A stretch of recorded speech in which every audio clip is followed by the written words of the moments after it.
Um, well, it's certainly a beautiful day in Syracuse to play a little lax and start the season, the 2020 season. We're excited to have an opponent to go up against.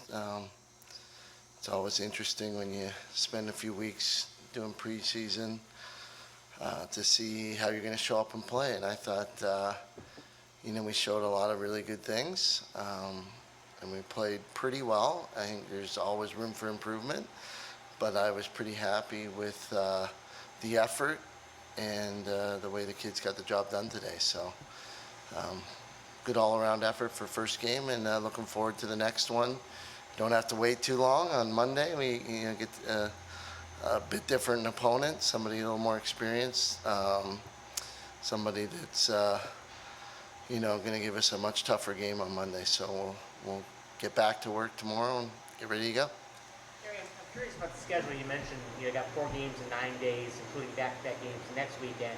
I know at times you play 2 in a day, so that's not that unusual. But just your thoughts about attacking the season with such a quick pace schedule, and how a game like tonight kind of gets you ready for a very, very hectic schedule like that. Well, the schedule wasn't. I think we had 9 changes since January. We set the schedule a while ago, and we've had many different reasons why games needed to be moved. But the original schedule was nice and spread out. A Saturday game, a Wednesday game, a Saturday game, a Tuesday game. And we've had to make a lot of changes due to a lot of different reasons. And now it looks a lot different. It looks like we're playing kind of tight around the weekends. This weekend it's a Friday, Monday. Next weekend it's a Saturday, Sunday. And then we're, back to a Saturday, Monday. So, or Tuesday. I'm not even sure where we're going with that one. But we'll make those adjustments. Like I said, we've played back-to-back games, so we're certainly used to it and capable at this point. It's just going to challenge us to be ready. I think we play 7 games in 21 days, and 3 of those opponents are ranked pretty high, and we're excited for the opportunity. And Sam, your thoughts on the same question. Just playing a lot, getting out to a kind of a running start tonight. You don't get much time off before some back in with 3 more games in the next few days. How does that play to your strength? Yeah. I think Coach Gait said it very well, but we have a great team, and I think our coaches prepared us really well recently. We have great practices, we have great energy, and I don't think it matters how many games are thrown at us. We have great energy at practice, and the positivity is all there, and as long as we're like a team that we are right now, we're going to be fine, and that's what we've been doing lately, so it's been good.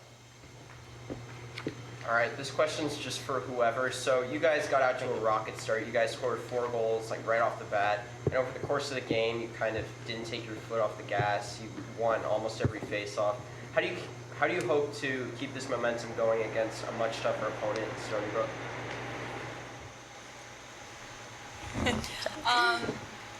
I think it's just the high energy of opening game, which is why we had that quick start.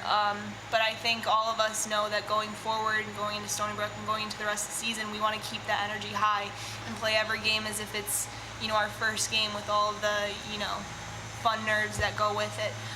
So we're just going to keep the energy high and keep it going into Monday. Emily, what was clicking for you today? The offense. As a whole, the offense was, every single person out there, they're playing great. And it's so much fun to play with the girls that are out there. And, we're going to continue to develop our chemistry going into the rest of the season so that, come end of May, we're perfect. Megan, do you guys and gals ever get tired when you look at the clip of practices and games? Do you ever get tired? No. We work hard for this in the off-season, preseason. We're working hard, whether it's on the field or at practice or outside of practice. But no, we're ready for this. Carrie? Same thing. I think we're ready for anything, so whatever comes our way, I think we can handle it. Emily, one thing that's sort of defining of your career, watching play, is just you're always attacking. You're always going to the goal, very hard to stop, single-minded. I think 7 goals tonight was a career high. So you start out your senior year with a high mark. Just take us through your mindset as you approach this year, both big picture, maybe getting to the Final Four, and not like tonight when you want to come out and make an opening statement with career high in goals? Well, big picture, you got it right. We're all here to win a national championship, but going into today, playing a team that we did, we always respect the team that we're playing, but at the same time, it's fun to just go out there and play. And we haven't played, a game like this in, since last spring. But it's just, I'm just happy to be here playing Syracuse lacrosse. You must feel an urgency, though. Most seniors do, right? But you must feel like every game is one game closer to the last chance, right? And is that?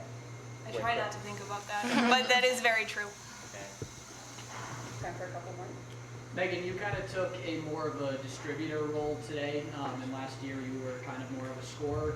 Is that something that you see that you'll try to lean into in the future? Yeah, I mean, just playing on the low right side, just being able to know the next play and being able to push a fast break or slow break and just hit the girls when they're cutting and they're open, just feed them the ball. Actually, a similar question to you, Sam. You're halfway to your assist total from last season with 3 assists. Was that something you were focusing on? Or? Honestly, yeah. I think just kind of a change of a mindset, and I think we all come out and have this one goal of winning a national championship, and I know last year I contributed on the goal side, and I know this year I can contribute both now. So I think that's something I've been working on the off season a lot, is just kind of being able to hit the open girl, and that's kind of something I worked on, and I think it's going to pay off a lot lately. Gary, you traditionally have deep teams, you have a big roster, a lot of talent. Through preseason practice, now one game, can you sense anything different or new about the overall top to bottom talent of this team versus the past couple of years when you didn't get the Final Four?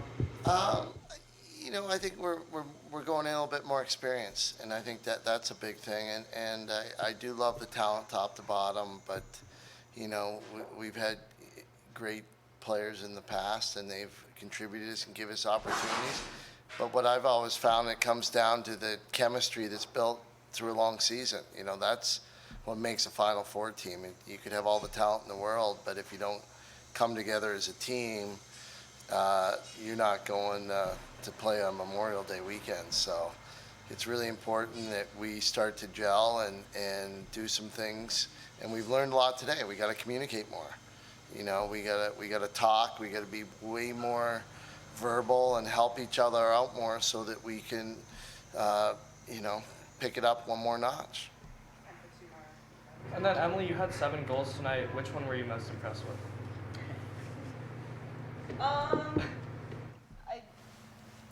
I mean, Meg Carney's an amazing feeder. So all the goals that come from her, they're just so easy. Meg Terrell on the other side, they're just easy goals. Those are my favorite ones.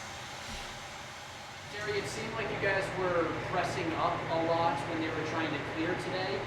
Is that something that you guys have been working on, or just kind of manifested in today's game? I think it's just something that manifested today. I think that our defense is really working hard on the little things, and we have a deep group, and I think we have a lot of history together. So trying new things out, I think, is going to be beneficial for us, and we're just excited. Thanks, guys. Thank you.